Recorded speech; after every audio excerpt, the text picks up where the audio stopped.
Bismillahirrahmanirrahim. Assalamualaikum warahmatullahi wabarakatuh.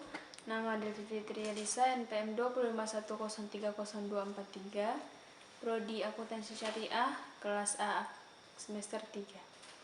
Di sini saya akan mereview fikih muamalah, UAS fikih muamalah tentang riba, judul, konsep riba dalam fikih dan Al-Quran.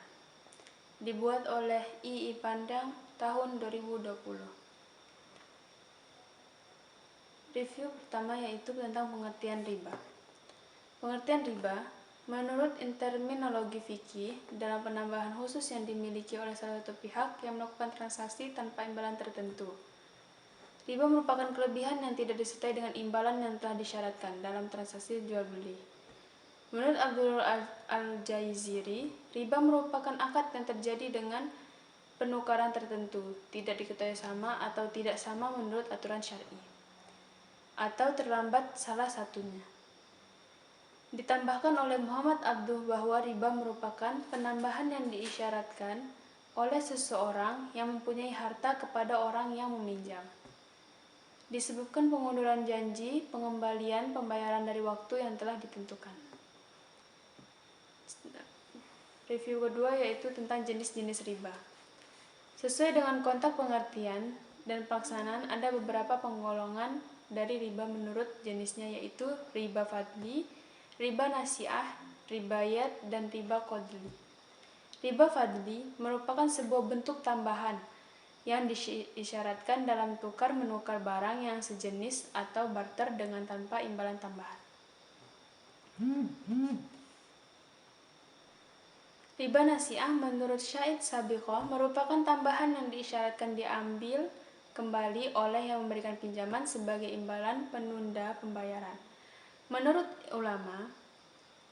ulama Hanafiyah, riba nasiah merupakan bentuk jual beli barter yang tidak ada kelebihan tetapi penyerahan imbalan atau harga diberikan di akhir. Riba nasiah hukumnya haram menurut Al-Quran dan fikih. Riba nasiah ini juga dikenal dengan sebutan riba jahiliyah.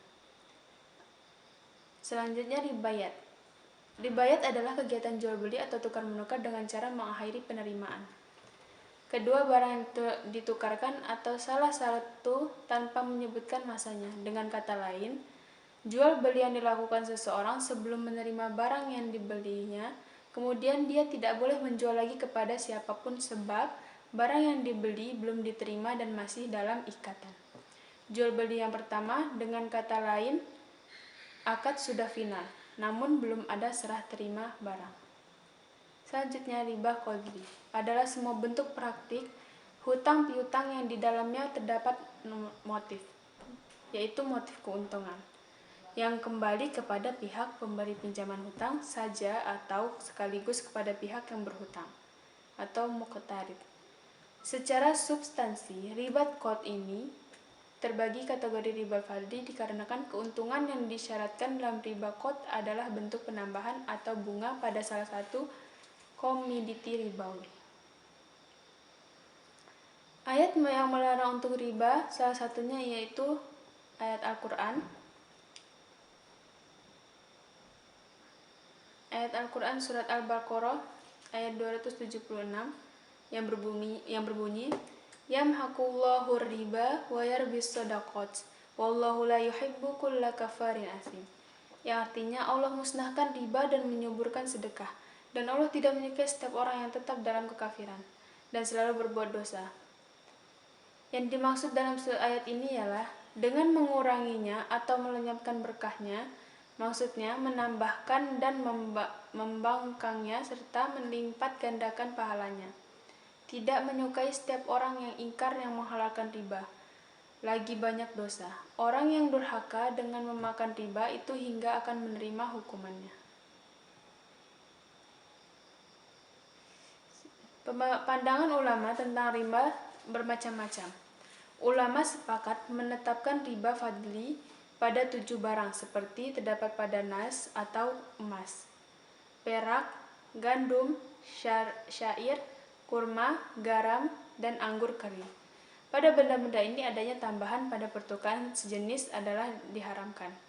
Adapun pada barang selainnya itu para ulama berpendapat Zahiriyah hanya mengharamkan ketujuh benda tersebut. Menurut pendapat yang masyhur dari Imam Ahmad dan Abu Hanifah, riba fadli terjadi pada setiap jual beli barang sejenis yang ditimbang. Imam Syafi'i dan sebagian pendapat Imam Ahmad berpendapat bahwa riba fadl dikhususkan pada emas, perak, dan makanan meskipun tidak ditimbang. Said Ibnu Musnah dan sebagian riwayat Ahmad mengkhususkannya pada makanan jika ditimbang. Imam Maliki mengkhususkan pada makanan pokok saja. Dengan teks Al-Quran tentang riba dari semua pendapat ulama di atas, telah dapat dipahami bahwa ulama melihat riba berdasarkan ketetapan ayat sebagai berikut. Falakum ru'usu amwalakum ila tazlamuna wa ila tazlamun. Yang artinya, maka bagimu pokok hartamu, kamu tidak menganiaya dan tidak pula dianiaya.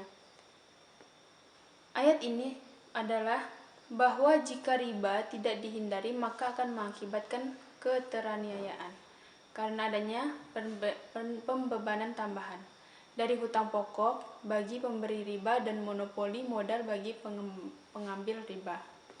Dilihat yang diberikan ulama dalam versi ini didukung kuat oleh pengulangan kosakata riba dalam Al-Quran yang terdapat diartikan pengokohan atau takyid. Dan riba dihadapkan dengan sedekah atau zakat. Hal ini sesuai dengan kaidah-kaidah mendatangkan maslahat menolak mudarat. Kesimpulan dari materi riba ini yaitu, menurut etimologi adalah kelebihan atau tambahan, sedangkan menurut etimologi riba adalah artinya kelebihan. Pembayaran tanpa ganti rugi atau imbalan atau nilai lebih atau tambahan.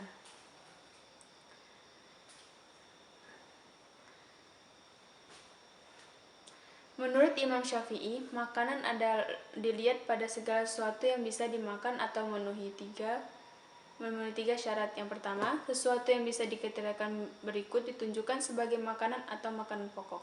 Kedua, makanan yang lezat atau yang dimaksudkan untuk melezatkan makanan seperti ditetapkan dalam nas adalah kurma.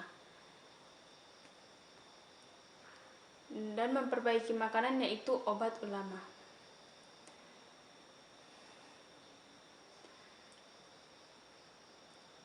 Dengan demikian, riba hanya terjadi pada barang-barang yang telah ditetapkan pada fikih di atas, yaitu 6 macam, sebab golongan ini mengingkari adanya qiyas. Dari kesimpulan di atas juga, hukum riba yaitu haram. Sekian dari saya. Wassalamualaikum warahmatullahi wabarakatuh.